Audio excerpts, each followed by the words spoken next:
Hello friends, my name is Vikas Agrawal and I am the founder of AllPort. Alt is your alternate and Port is your portfolio management services. We are emerging as one of the largest platform for investing in alternates.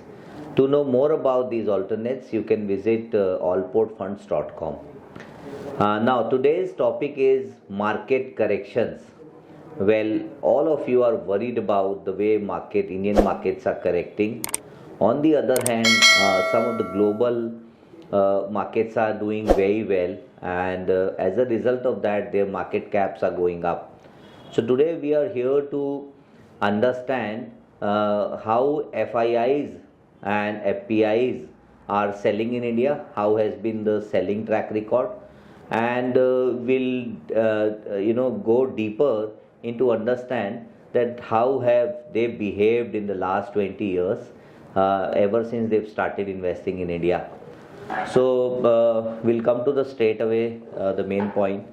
I'm sure all of you are hearing the common headlines during the correction is that there is absolutely a bloodbath on the Dalal Street. Indian stock markets are crashed, and you're also hearing sometimes that 10 lakh crores have been wiped out. Sometimes you're hearing that more than 20 lakh crores have been wiped out. Sensex got plunged over more than 2,000 points in the last week, and overall when you look at from the peak when market was at 85,000 levels, now it has come down to 75,000 levels. So obviously we are witnessing that there has been a correction which is going on in these markets.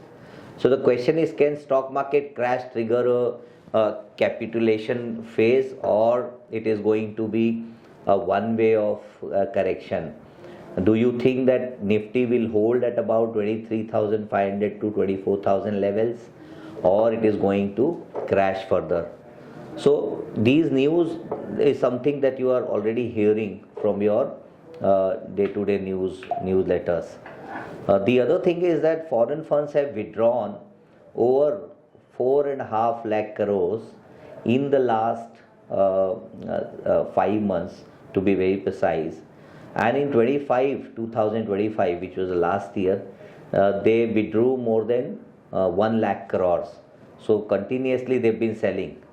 On the other hand, let's look at how many FPIs are registered in India. So the total number stands at almost close to 12,000. So you have 12,000 FPIs which are registered in India.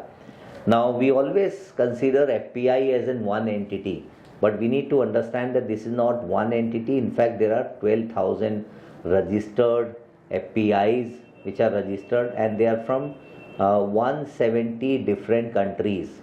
So some of them are from the US, some of them are from China, some of them are from Brazil, Russia, Canada, Mauritius. So what we are witnessing is that these are FPIs which are well spread across the globe. So we need to first understand what is FIIs, which is also called as FPI. So FPI is nothing but a foreign portfolio investors registered in India, and also commonly they were earlier known as FIIs basically. So FPI, as I said, is not a single entity. There are about 12,000 FPIs which are registered as I speak to you, and there are they're from different parts of the world, and all of them may not require the money at the same time. Sometimes we feel that maybe all of them are from the US, and because US market is doing well, so they will take all their money out. Now I'll show you how has been the track record of these FPIs in terms of investment. So I've got data points from 1992. So as you can see in the chart, during 91-92, before Harshad Mehta scam, the total number of FPIs, you will not believe, which were registered in India were only 13. And then you see, and that point of time, the FPI inflow was only 13 crores. So the number was also less, and the amount was also less. And then we saw during Harshad Mehta scam that the investments started coming in, and this is not because of the scam, because of in 1991 or Honorable Finance Minister Dr. Manmohan Singh at that point of time opened up the economy, and we decided that we will participate across the globe. And ever since that move was taken, we started witnessing inflow started coming in from these FIIs. So we saw in the year of 1993 they invested about 5,000 crores. In 1994 again they deployed another 4,700 crores. Likewise, they were kept investing. Then we saw 1998, 1999 time, and that was a time when our IT companies were shaping up very well, like Infosys. They were already listed, TCS. And we saw before the dot-com bubble, they deployed 30,000 crores. That was the first time when India witnessed huge amount of inflow from these FPIs from different part of the country. And as a result of that, a market cap also went up. Then 2009 and 9,000 crores. Likewise, you see, for the first time during the Lehman Brothers crisis, we saw that they withdrew 45,000 crores. And you saw after they withdraw 45,000 crores, we saw how Indian markets tanked, in the sense that our markets were down to the tune of more than 50%. In fact, I still remember some of the stocks were down to the tune of 70-75%. So that was a time when we saw that FPIs sold heavily in India. Then 2009 was good. Again, they started redeploying money in India. Whatever they taken out in terms of the size of the money, very next year they redeployed, and India got 50,000 crores. In fact, in 2010 and 11, because our valuations were very low, we got as high as 1,46,000 crores, and we kept getting inflow from them. So India was like till about 2014. 2014 was a record high when we got about 2,77,000 crores, and that was the time when BJP government, Mr. Narendra Modi, took over as Prime Minister of India.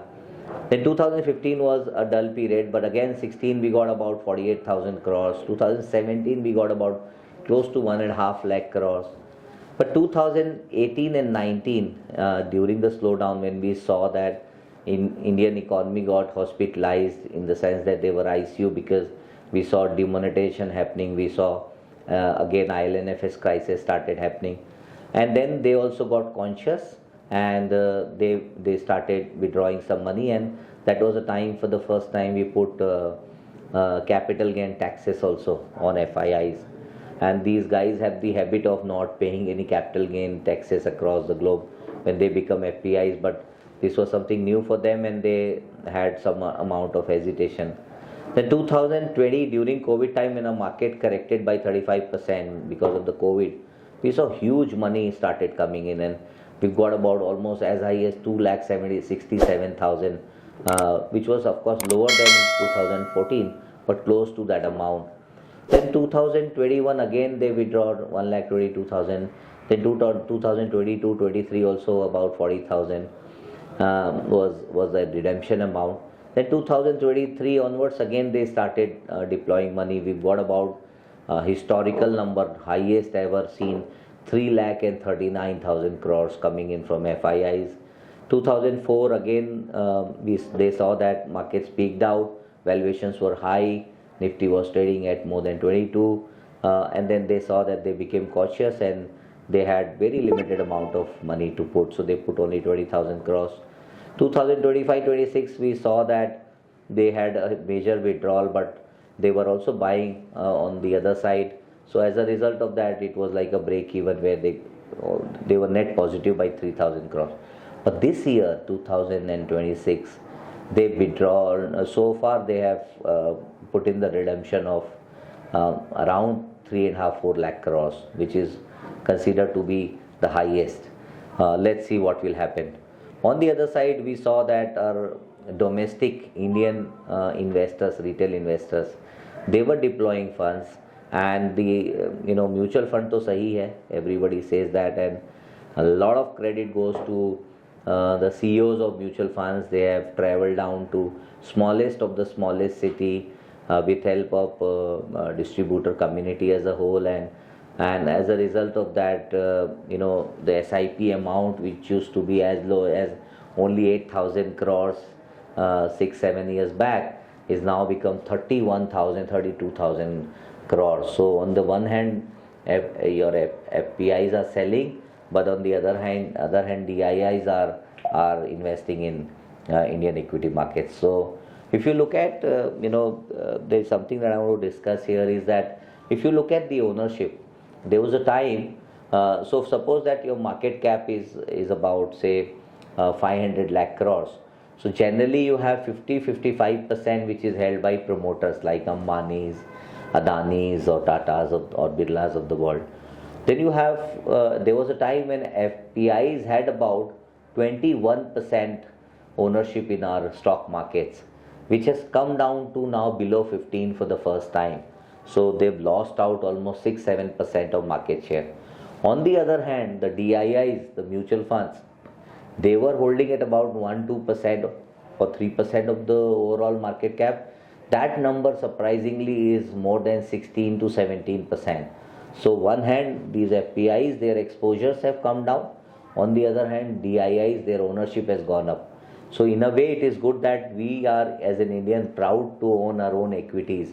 And unlike Eastern India Company movement, where they came into India and started ruling, thankfully we don't have these FPIs holding our equities. We as an Indian holding. And there was a time, in fact, once upon a time, HDFC, the FPI's ownership was as high as more than 25%, and Indians were losing the market share. But now we are gaining back. So let's look at the history of the corrections. So, first great correction is generally 5 to 10% decline occurs approximately every year, I would say, or maybe max 1.5 years. Then second grade kind of correction, which is about 10 to 20%. These declines generally come in our share market every 3 years, because the world is changing very fast, and you get some different kind of geopolitical risk which you can't even predict. And then you have third grade category corrections, and that is like declining over 20%, and that we have seen it happens every 4 to 5 years. And then you have another cycle like and that is something you can't define, and there is no trend.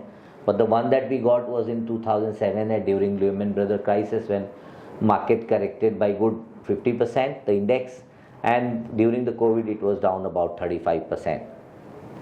Let's look at the fall and recovery. So, we saw 1991, for example, we had about 6.2% of markets falling down, and then return on recovery was 9%. So whatever we lost out, it took us about, from peak to recovery date, we took about only 24 days, and our market went up by 9%.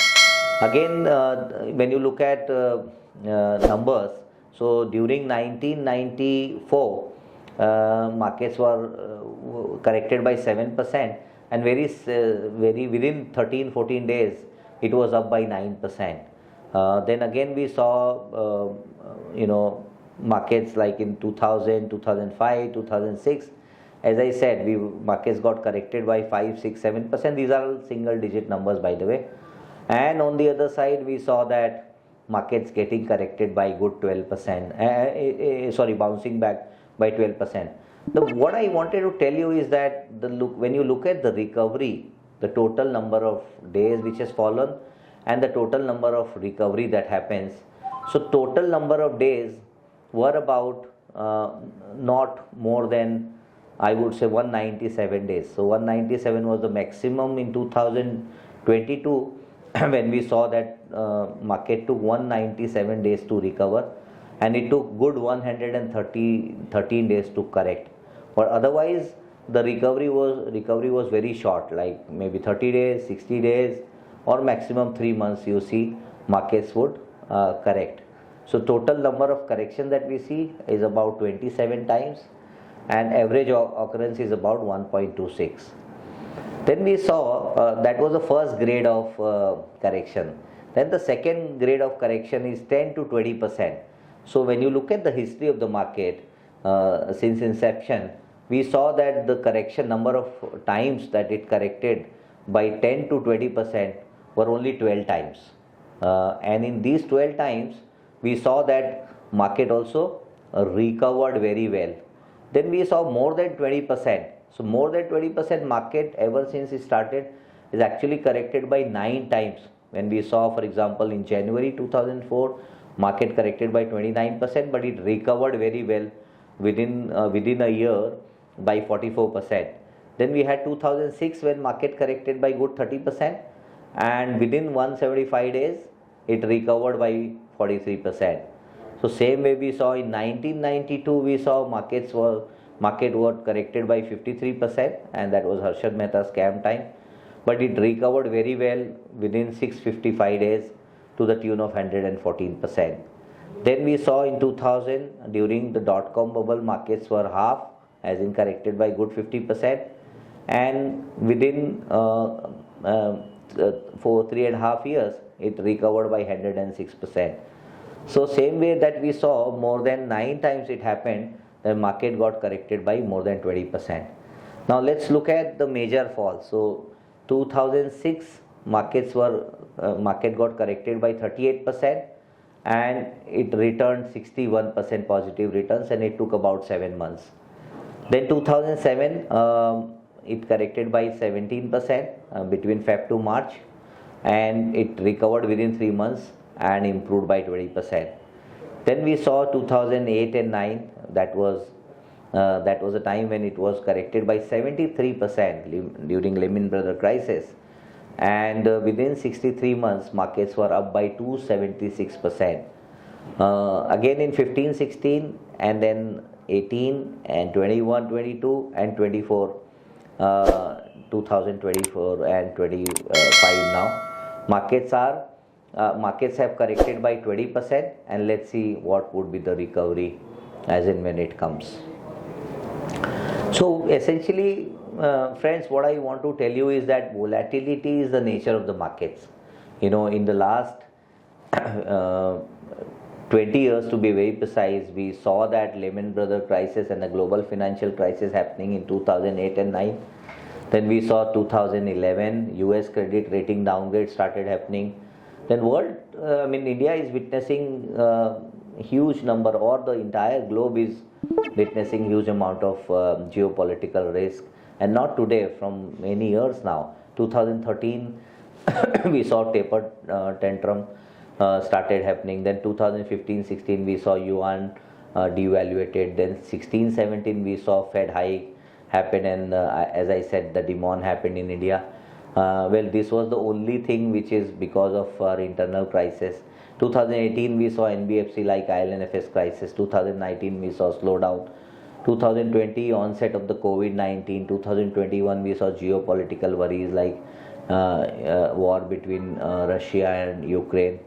And then the current from September onwards we are witnessing many headwinds, and one of the major headwind is the biggest oil crisis our economy ever faced, and that's a conflict between America, Iran and Israel which is going on. But what is more important is that when you want to become a successful investor, then you have to have a successful investing mindset. It's all about mindset versus knowledge. So successful investors focus on their own behavior in the market. So these headwinds will keep coming on our way as we become third largest economy by 2031. We will continue to face these headwinds, and this risk would come from anywhere, we don't even know. But other investors focus on market behavior, how markets are behaving, and they start behaving in the same manner. But successful investors, they would behave differently, as Warren Buffett says, one of the most successful mantra is that be greedy when others are fearful, and be fearful when others are greedy.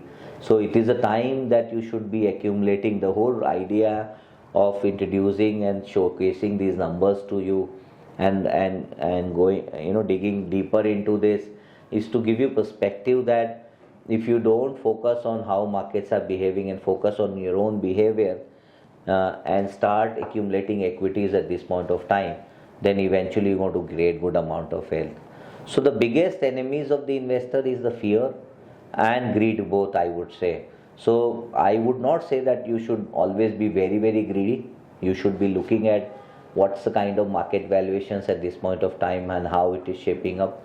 On the other side, you should not be too fearful about that world has come to an end. Everybody said that during financial global crisis that the entire globe will get into a great depression like 1931 to 33 times, or people during COVID, everybody said that world will come to an end and these markets will not delivered any returns, etc. But within 1 year, we saw that what happened, everything got flipped. So the million dollar question is, if you get a time machine to use to go back in historical market correction, will you go back and invest aggressively? Now that on the hindsight I am telling you, and this is anecdotally we are discussing about it, that if I show you the same chart now, for example, so would you be investing or you would be selling? If those investors who have sold during this correction time would have not made these kind of returns. So, history suggests that if you do this well analysis, then history suggests that things will shape up. So all the past correction feels like lost opportunities, while during the current correction we feel that this time is different. But trust me, every time, those who had courage to buy, vision to see, and patience to hold have actually made good amount of money. So another million-dollar question is, the four most dangerous world in investing is, this time it's different. So that's what Mr. Sir John Templeton said. So what affects the market in the short run? The sentiments like your budget, your GDP numbers, or interest rate going up, going down, or BJP winning elections, FPI's flow, all that matters. I am not denying on the fact that it doesn't matter. But in the long run, what matters is the fundamentals. Like for example, people are talking about AI coming in, but you see all these AI companies are loss-making companies at this point of time. Market only understand fundamentals. If fundamentally they see that these companies will become profitable, obviously, then they go to get that kind of desired valuations. So we'll have to focus on fundamentals. In the long run, price follows the profits. It's a beautiful chart that I'm showing it to you. From 2004 onwards till about 2026, you saw that Sensex was at 6,000 levels in 2004, and that was a time when our EPS was 392. Today our EPS is 3,717. So clearly you see that our EPS, earning per share, is increasing year on year, and our fundamentals are becoming even more stronger. Let's check the fundamentals. Profit growth of the economy is basically sales growth plus price growth. The profit growth of the economy is your GDP plus inflation. Inflation is added as to calculate the nominal GDP growth.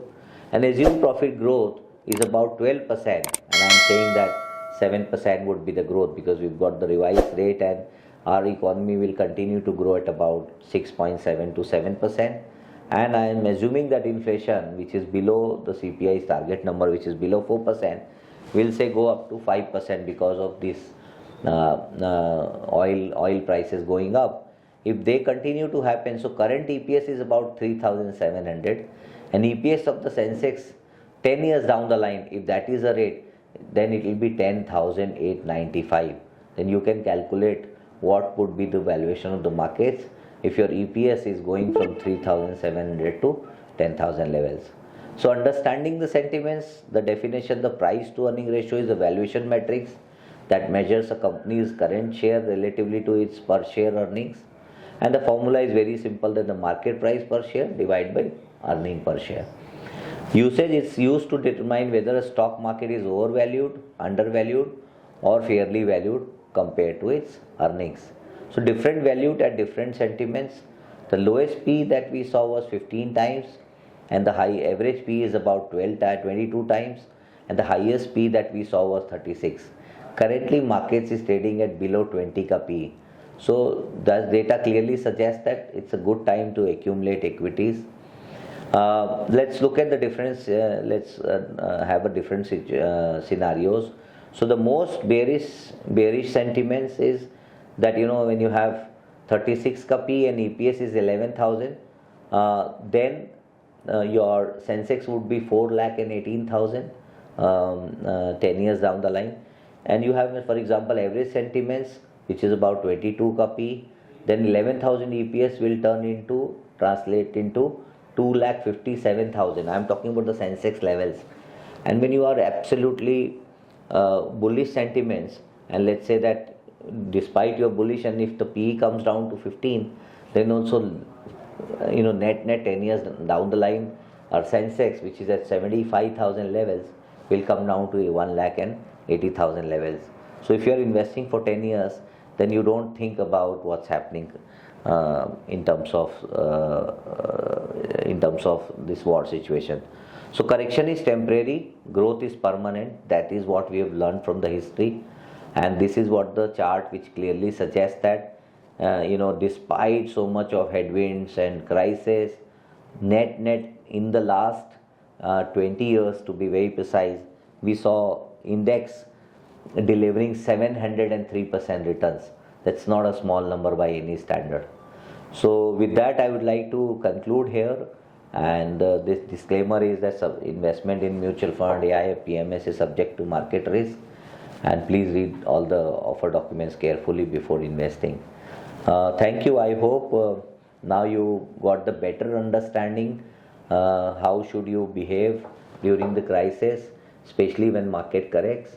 And if you are a long-term investors, and if you believe in fundamentals of our economy, if you believe that India is going to be third largest economy by 2031, I've just shown you the number. If we continue to grow at 6% to 7%, and let's say our inflation number is about 5%, so the nominal GDP growth will be about 11.5-12%.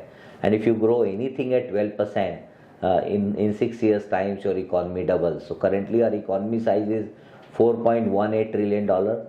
So within 6 years, it is most likely that we become $8.5 trillion of economy. And once we reach there at about $8.5 trillion, our ranking goes up dramatically from now 6th largest to the 3rd largest economy. So India is going to be 3rd largest economy by 2031, and our objective is that how do we ride through this growth journey. So at Allport, we see to it that we don't put all our eggs in one basket. We don't put all the money in one instruments. We diversify into different asset classes also, and we see to it that how do we take the long-term view and help our investors to create long-term wealth. With that, I would like to conclude here. I hope I'm able to add some value to you in terms of data points. So thank you so much for watching this and giving me a patient hearing. Thank you.